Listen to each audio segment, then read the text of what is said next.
The exhaust system of a gas turbine engine is an often underrated part of the propulsion unit, yet its design exerts a considerable influence on the performance of the engine.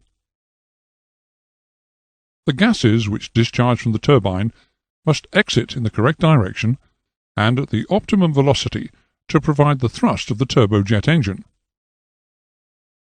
While in the turboprop engine, where the thrust is provided by the propeller, the turbine gas temperature and back pressure at the turbine are, to a large extent, dictated by the design of the outlet nozzle. The temperature of the gases entering the exhaust system can be between 550 and 850 degrees Celsius. This temperature can rise to as high as 1,500 degrees Celsius if an afterburner, sometimes called a reheat system, is used. The fuselage of the aircraft, if it has the exhaust system running through it, as happens with most jet fighter aircraft, must be protected from these temperatures. This is done by both allowing a clearance between the jet pipe and the aircraft skin, through which air is allowed to circulate, and insulating the jet pipe with some form of fibrous material sandwiched between thin layers of stainless steel. The velocity of the gas as it leaves the turbine can be between 750 and 1,250 feet per second. This is somewhere around 0.5 Mach. If this gas has to negotiate a long jet pipe before being ejected into the atmosphere to provide thrust, a great deal of turbulence will be caused within the pipe. This will lower the efficiency of the engine and reduce its thrust. This diagram shows the basic layout for the jet pipe of an aircraft without afterburners. Although the shape of the jet pipe outer casing appears to be convergent at the point where the gas leaves the turbine, the shape of the volume within the casing is in fact divergent. The divergence is made possible by the insertion of the exhaust cone, a conical-shaped device positioned close up to the rear turbine disc rear face. As well as helping to reduce the velocity of the gases leaving the turbine before they pass down the length of the jet pipe, so minimizing turbulence, the exhaust cone also prevents the hot gases flowing across the rear disc face of the turbine, further reducing disturbance and preventing overheating of the disc. The rear turbine bearing is also supported inside the exhaust cone via turbine rear support struts, which are streamlined by fairings. The fairings also straighten out any residual whirl which may exist in the gas stream as it exits the turbine. This residual whirl would cause additional losses through generating turbulence if it was allowed to pass into the jet pipe. The exhaust gases travel down the jet pipe and finally exit to atmosphere via the convergent propelling nozzle. The convergent propelling nozzle increases the gas velocity to speeds of Mach 1, the speed of sound in relation to the temperature of the gases, in a turbojet engine at virtually all throttle openings above idle. At this velocity, sonic speed, the nozzle is said to be choked. The area around operating gas turbine engines is inherently dangerous to personnel and equipment. This diagram indicates the primary danger zones around the intake and exhaust of an engine similar to the type fitted to the Cessna Citation. The more powerful the engine, the further these zones will extend from the engine. Notice that the gas velocity exiting the engine is extremely high, as is its temperature, although the levels of both drop quite dramatically with increasing distance from the exhaust nozzle. Foreign object ingestion is an ever-present danger to gas turbine engines.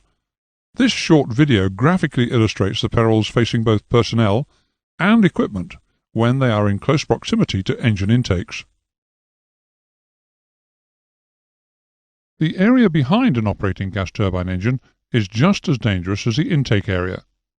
This short video was staged to show what can happen if the engine exhaust danger area is entered without recognition of the perils involved.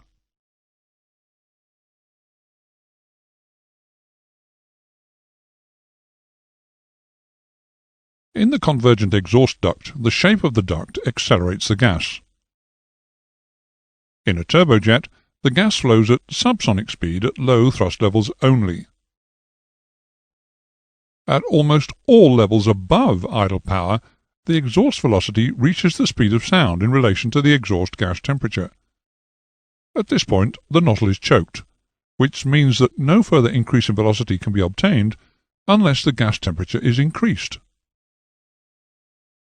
When the gas enters the convergent section of the convergent-divergent nozzle, its velocity increases with a corresponding fall in static pressure. The gas velocity at this point now reaches Mach 1. As the gas flows into the divergent section, it progressively accelerates towards the open exit. The reaction to this increase in momentum is a pressure force acting on the inside wall of the nozzle. A component of this force, which acts parallel to the longitudinal axis of the nozzle, produces the further increase in thrust.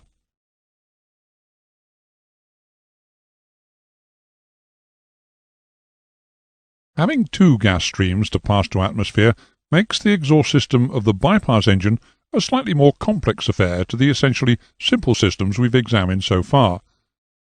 The low-ratio bypass engine exhaust shown here combines the bypass air and the hot exhaust gases in a mixer unit.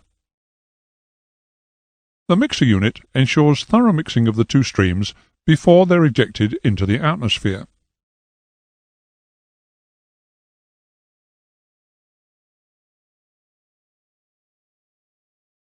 This picture shows two methods which are used to exhaust the cold bypass air and the hot exhaust gases. The top illustration shows the standard method whereby the hot and cold nozzles are coaxial and the two streams mix externally. Greater efficiency can, however, be obtained by fitting an integrated exhaust nozzle, which is depicted in the lower illustration. Within this type of unit, the two gas flows are partially mixed together before their ejection into the atmosphere.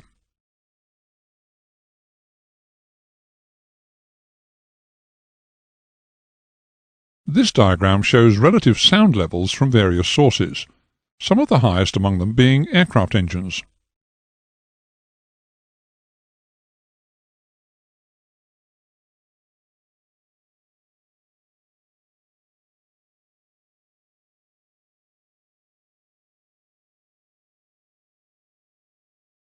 Although an aircraft's overall noise signature is a combination of sounds which stem from many sources, the principal agent is the engine.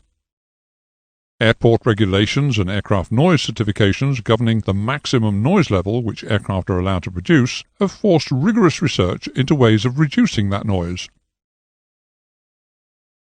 The most significant source of noise from the engine originates from the compressor, the fan in the high-ratio bypass engine, the turbine, and the exhaust. Although the noises which spring from these various sources all obey slightly different laws and mechanisms of generation, their levels all increase with greater relative airflow velocity. The level of noise from the exhaust is more affected by a reduction in its velocity than the noise levels of either the compressor or the turbine are. It's logical, therefore, to expect that a reduction in exhaust jet velocity would have a stronger influence in reducing noise levels than an equivalent reduction in either compressor or turbine speeds. The relative speed difference between the exhaust jet and the atmosphere into which it is thrusting causes a shearing action. The shearing action, in turn, creates a violent and extremely turbulent mixing pattern. Here, where the turbulence zone is narrow, is where the high-frequency noise is being generated in the mixing pattern. And here, where the turbulence zone has widened, the low-frequency noise is generated. The noise of the exhaust of a pure turbojet is of such a high level that the noise of the compressor and the turbine is insignificant, except at very low thrust conditions. The exhaust noise of a bypass engine drops because of the reduction in the velocity of that exhaust. But because they are handling a much greater power, The turbines and the low-pressure compressor of such an engine generate a higher noise output. In the case of a high-ratio bypass engine, say an engine with a 5:1 bypass ratio, the noise from the jet exhaust has been reduced to such a degree that the noise from the low-pressure compressor, the fan, and the turbine are now predominant. Having reduced the noise levels emanating from the main source, the exhaust, engine manufacturers then concentrated on lowering the levels of noise from the rest of the engine, specifically the fan and the turbine. The use of the type of noise-absorbing material which is shown here in the engine intake and the bypass duct is extremely efficient in reducing noise in those regions. Further down the engine, in the hotter zones, slightly different materials are used to great advantage in the same quest for noise reduction. The disadvantage of the use of these materials is that they add a small percentage in weight, and that their skin friction is slightly higher than the material that would otherwise be used. Together, these factors cause a slight increase in specific fuel consumption. Whereas the modern gas turbine engines could take advantage of the new methods of sound-absorbing materials, aircraft fitted with older, pure turbojets had to find some other system of reducing their noise output. Aircraft can still be seen with corrugated internal mixers and lobe-type nozzles fitted to the rear of their power units. The latter cause the gases to flow in separate exhaust jets that rapidly mix with slower-moving air which is trapped by the lobes. The corrugated internal mixer was most efficient at reducing exhaust noise, but unfortunately it also induced performance penalties that limited its popularity with aircraft operators. This concludes the lesson on the exhaust system.